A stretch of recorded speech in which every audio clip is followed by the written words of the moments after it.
Hello बच्चों, अपन इतिहास का चैप्टर 11 चैप्टर पढ़ेंगे। ठीक है। और 11 चैप्टर जो अपना 1857 की जो क्रांति थी उसी क्रांति से संबंधित ये है। ठीक है। 1857 की जो क्रांति थी उसके बाद कौन सा नियम उन्होंने बनाया था, उसके पश्चात भी भारतीय व्यक्तियों के मन में और ऐसी भावनाएं पैदा हुई जो अंग्रेज सरकार के प्रति क्या थी, असंतुष्ट थी। कौन थी? जैसे भारतीय क्षेत्रों के ऊपर अंग्रेजों का कब्जा कर लेना, रियासतों का क्या कर देना, अधिग्रहण कर देना। ठीक है। किसानों को और आदिवासियों की ज़िंदगी में जंगलों के ऊपर जंगल नियम बना करके और इस प्रकार के उनकी ज़िंदगी में बदलाव कर देना, शैक्षणिक स्थिति में बदलाव, भारतीय महिलाओं की स्थिति में सुधार, सामाजिक और धार्मिक सुधार भी हुए। 1857 के बाद की स्थिति के बावजूद भी भारतीय व्यक्तियों के मन में अंग्रेजों के प्रति असंतोष का भाव पैदा था। और वो असंतोष का भाव पैदा क्यों था वो इस चैप्टर के अंदर अपन पढ़ेंगे कि भारतीय भू क्षेत्र पर अंग्रेजों का कब्जा कर लेना, रियासतों को अधिग्रहण कर लेना, नए कानून और प्रशासनिक व्यवस्थाओं की शुरुआत कर देना, सामाजिक और धार्मिक क्षेत्रों के अंदर बदलाव हो जाना में जाति व्यवस्था को चुनौतीपूर्ण होना। इन सब के बावजूद भी भारतीयों के मन में अंग्रेज सरकार के प्रति क्या था, असंतोष था, असंतुष्ट थे। और वो असंतुष्ट क्यों थे, इसके कारण क्या भावनाएं पैदा हुई वो अपन पढ़ेंगे। उसके अंदर है आपका राष्ट्रवाद का उदय। राष्ट्रवाद का उदय, तो राष्ट्रवाद का उदय होने के कारण क्या थे? ठीक है ना। तो भारतीय में राजनीतिक आंदोलन के कारण, भारतीय में राजनीतिक आंदोलन के कारण अंग्रेजी सत्ता से मुक्ति प्राप्त करने के लिए भारतीयों के अंदर राजनीतिक आंदोलन और के माध्यम से अंग्रेजी सत्ता से भारतीय व्यक्ति क्या करना चाहते थे, जो अंग्रेजी सत्ता थी उसके विरुद्ध राजनीतिक आंदोलन खड़ा करने के लिए और उनको एक लंबा संघर्ष करना पड़ा। और उस लंबे संघर्ष के कारण ही उनके मन में क्या पैदा हुए, राष्ट्रीयता के भाव पैदा हुए, ताकि वो अपने आप को संप्रभु बना सकें, अर्थात स्वतंत्र रूप से अपना एक विचार प्रस्तुत कर सकें, किसी भी क्षेत्र में किसी के दबाव में आकर के कोई निर्णय नहीं ले सकें, स्वतंत्र होकर के अपना निर्णय ले सकें। इसके लिए उनके मन में राष्ट्रवाद का भाव पैदा होने लगा, क्योंकि जब चाहे जहाँ चाहे अंग्रेज और अपने हित के लिए भारतीय व्यक्तियों के क्षेत्रों पे कब्जा करने लग गए थे, उनके ऊपर अपनी नीतियाँ थोपने लग गए थे। ऐसी स्थिति में भारतीयों को लगने लग गया था कि अब इस देश में ऐसे लग रहा है कि जैसे कि ये देश हमारा नहीं है, इनका है, अंग्रेज़ों का है। तो ऐसी स्थिति के अंदर और अपने राष्ट्र के प्रति जो विचार पैदा होने लगे उसके कारण क्या थे? पहला था शोषण और शोषणकारी आर्थिक नीति। क्या था? शोषणकारी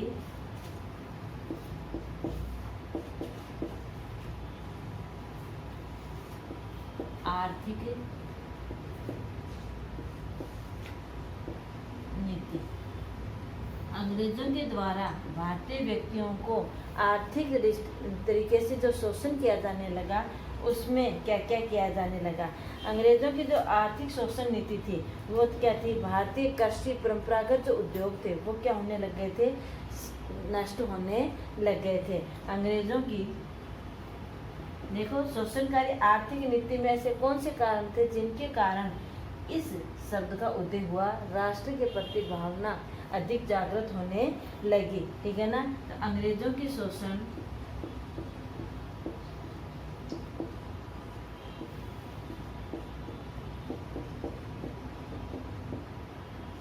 अंग्रेजों की शोषण आर्थिक नीति से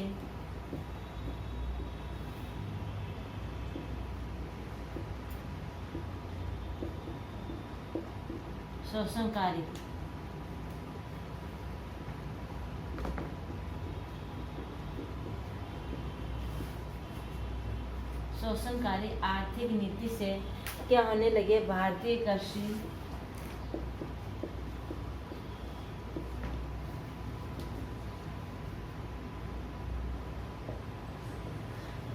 कृषि परंपरागत उद्योग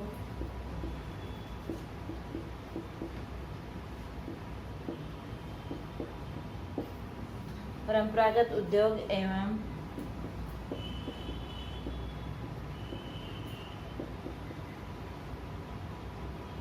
हस्तशिल्प उद्योग क्या होने लगे, नष्ट होने लगे। शिल्प उद्योग नष्ट होने, ठीक है। क्योंकि देखिए भारतीय जो कृषि, यहाँ कृषि जो थी उसको, कृषि जो भूमि थी उसको वाणिज्य भूमि बनाया जाने लगा, जंगलों को काटा जाने लगा, ठीक है।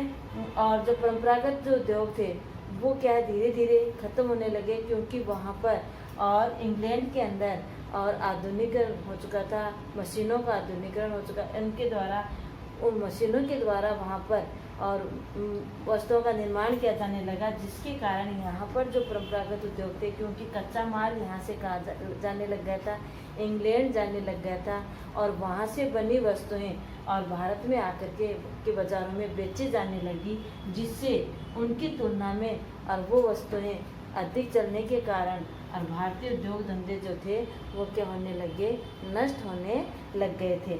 दूसरा था कि गांवों की आत्मनिर्भरता क्या होने लग गई थी, खत्म होने लगी थी। गांवों की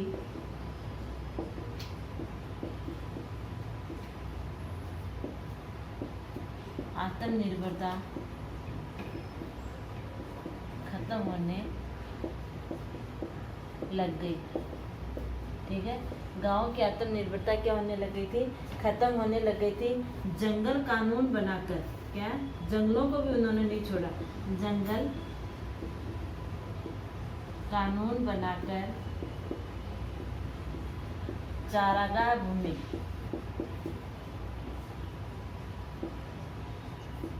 जंगल कानून बनाकर चारागाहों भूमि के उपयोग के अधिकार, भूमि के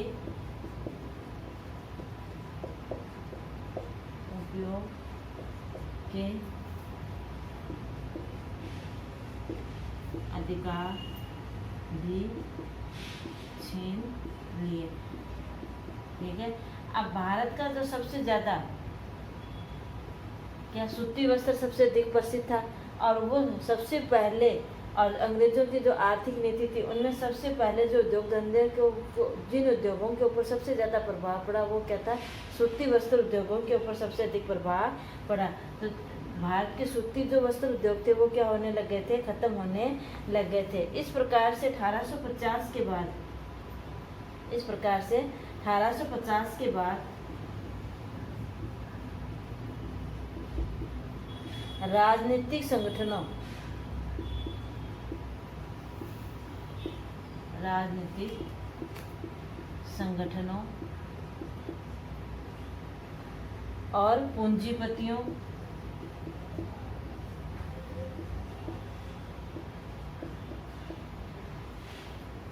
पूंजीपतियों और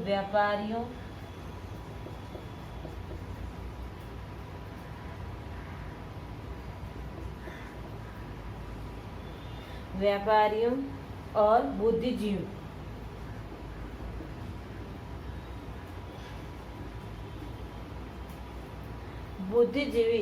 मध्यम वर्ग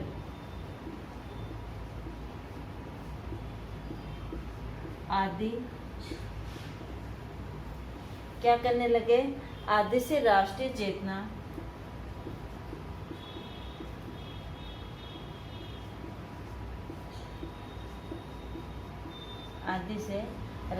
चेतना की जागृति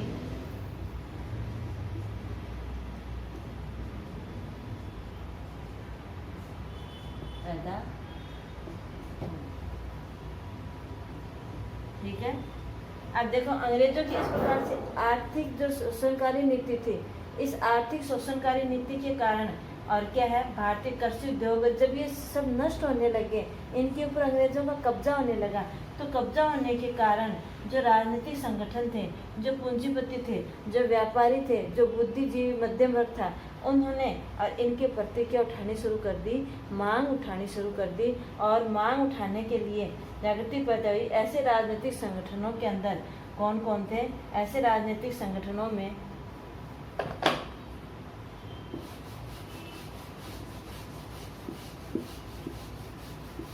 क्या किए जाने लगे धीरे धीरे वो, और सभाओं का आयोजन करना, ठीक है ना, पत्र पत्रिकाओं को निकालना, सम्मेलन करना, इस प्रकार से वो आपस में भारतीय लोगों से और क्या करने लगे, जोड़ने लगे और उनको उन चीज़ों से उनकी अपनी मांगों को मनवाने के लिए और क्या कराने लगे, अवगत कराने लगे। इसके लिए उन्होंने क्या किया, पूर्णा सा इन राजनीतिक संगठनों ने राजनीतिक संगठनों ने क्या क्या किया, पूर्णा सार्वजनिक सभा,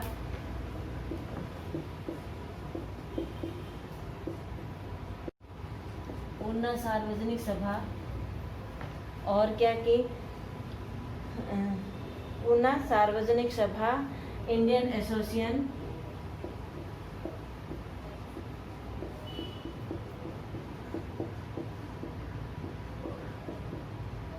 इंडियन एसोसिएशन, मद्रास महाजन,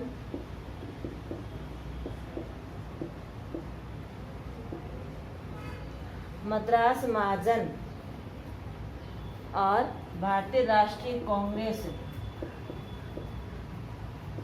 भारतीय राष्ट्रीय कांग्रेस आदि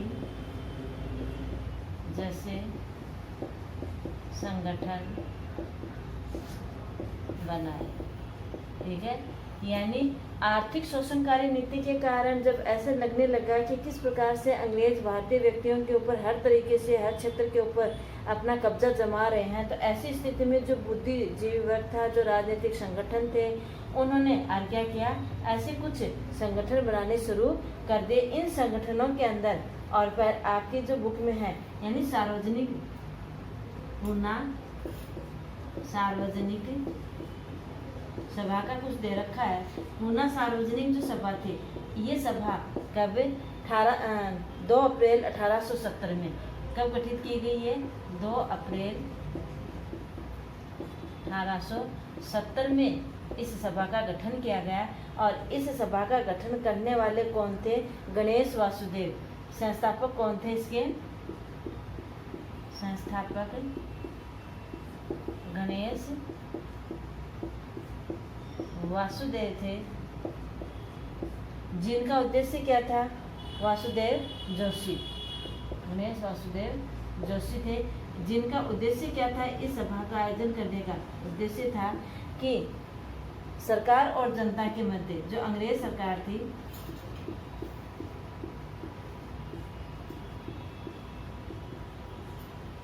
और वह सरकार उन्हीं की थी उस टाइम, ठीक है ना, अंग्रेज नहीं लगाए तो भी चलता, जनता के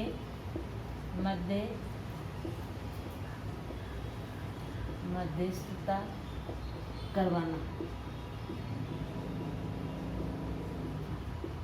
और सार्वजनिक यानी सभी को, यानी इसके अंदर इस सभा का आयोजन करने पूर्णा में ही की गई, इसलिए इसका नाम क्या रखते हैं, पूर्णा सार्वजनिक सभा।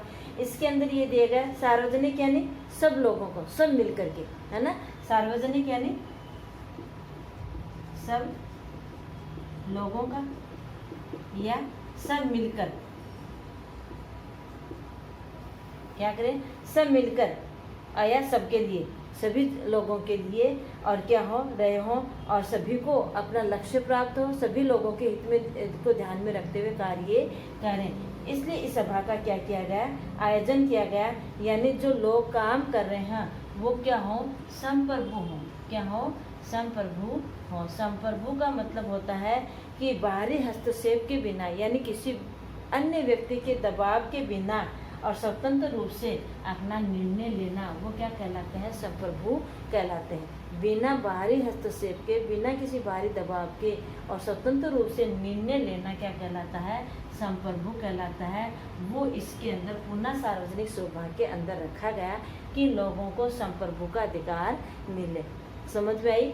सब लोगों को यानी सब मिलकर के और किसको संप्रभु का अधिकार मिले। ये इस सभा के अंदर ये मांग भारतीय राजनीतिक संगठनों के द्वारा उठाई गई। अब समझ में आया होगा आपको कि किस प्रकार से, ठीक है ना। इसके पश्चात 1870 से 1880 के दशक के बीच में, 1870 से 1880 के दशक के बीच के अंदर और क्या किया जाने लगा, ब्रिटिश शासन के प्रति असंतोष और अधिक गहरा भारतीय व्यक्तियों के मन में बढ़ने लगा। और अधिक गहरा बढ़ने के लिए उसके कारण क्या थे, तो इतना समझ में आया होगा कि आर्थिक नीति के कारण भारत में राष्ट्रवाद के उदय के कारण थे। अब है दूसरा है प्रेस व साहित्य की भूमिका, ठीक है ना। प्रेस व साहित्य की भूमिका, प्रेस व साहित्य की भूमिका। प्रेस व साहित्य की क्या भूमिका थी। अब देखो कि जब इस प्रकार से ये संगठन बनाने लगे, भारतीय जनता मामलों में फैसले लेने की आज़ादी होनी चाहिए, ठीक है, इस प्रकार की मांग की जाने लगी। तो 1870 और 80 के दशक के बीच में और ब्रिटिश शासकों के प्रति और अधिक भाव वो असंतोष पैदा होने लगा। तो 1870 के अंदर में 1878 में क्या एक्ट किया गया, आर्म एक्ट पारित किया गया। एक्ट यानी कानून। अंग्रेजों के द्वारा जब ऐसी मांगे की जाने लगी कि भारतीय व्यक्ति संप्रभु हों, अपना निर्णय खुद ले सकें, तब उन्होंने अंग्रेजों ने 1878 के अंदर और कौन सा एक्ट बना दिया, आर्म एक्ट बना दिया। इस आर्म एक्ट के अंदर और क्या है कि क्या किया गया, इस कानून के तहत अंग्रेजों को ने क्या कर दिया, भारतीयों के द्वारा अपने पास हथियार रखने का अधिकार छीन लिया गया। इस एक्ट के तहत भारतीयों से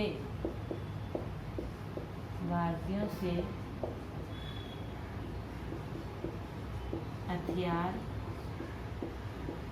रखने का अधिकार छीन लिया। यानी ये कानून बना दिया गया कि कोई व्यक्ति अब क्या नहीं रखेगा, हथियार नहीं रखेगा। फिर 1878 के अंदर ही दूसरा एक्ट और पारित किया गया। बच्चों ये एग्जाम में ये क्वेश्चन पूछे जा सकते हैं कि आर्म एक्ट क्या था, ठीक है, इल्बर्ट बिल विधेयक क्या था, वर्नाकुलर प्रेस एक्ट क्या था। इसमें 3 एक्ट आएंगे। 1878 के अंदर 2 एक्ट पारित किए गए थे। आर्म एक्ट, इस आर्म एक्ट के तहत ये था कि भारतीयों से हथियार रखने का अधिकार छीन लिया गया। फिर 1878 के अंदर vernacular press act, vernacular press act पारित किया गया, वर्नाकुलर प्रेस एक्ट बनाया गया। इस वर्नाकुलर प्रेस एक्ट में ये कहा गया कि कोई भी किसी भी भारतीय व्यक्ति को अंग्रेजी सरकार के विरुद्ध और क्या है, कोई पत्र पत्रिकाओं में इस प्रकार के न्यूज़ या समाचार नहीं छापेगा जिससे अंग्रेजी सरकार के प्रति क्या हो, असंतोष या असंतुष्ट की भावना पैदा हो। इसलिए उन पर और क्या लगा दिया, ये एक्ट पारित कर दिया गया। ये इस समय वर्नाकुलर जो प्रेस एक्ट पारित किया गया था, उस समय भारत का गवर्नर जनरल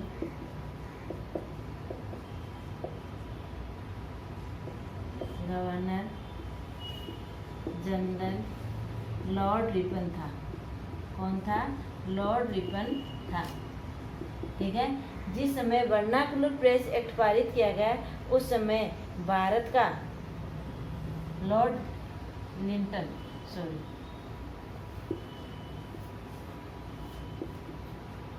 था। जिस समय वर्नाकुलर प्रेस एक्ट किया गया, उस समय भारत का गवर्नर जनरल लॉर्ड लिंटन था। और इस एक्ट के तहत भारतीय समाचार पत्रों के ऊपर क्या लगा दिया गया, प्रतिबंध लगा दिया गया। अगर अखबार में किसी प्रकार की कोई आपत्तिजनक जो अंग्रेजों के विरुद्ध हो, ऐसी कोई खबर छापेगा तो उसको क्या कर दिया जाएगा, उसको सजा का प्रावधान रख दिया गया और प्रिंटिंग प्रेस को क्या कर लिया जाएगा, जब्त कर लिया जाएगा। ये 2 एक्ट और राष्ट्रवाद के उदय का दूसरा जो कारण था ये अपन, अगर इनमें यहाँ तक आपको कोई समझ में नहीं आए तो आप कमेंट बॉक्स में लिख करके पूछ सकते हैं। धन्यवाद।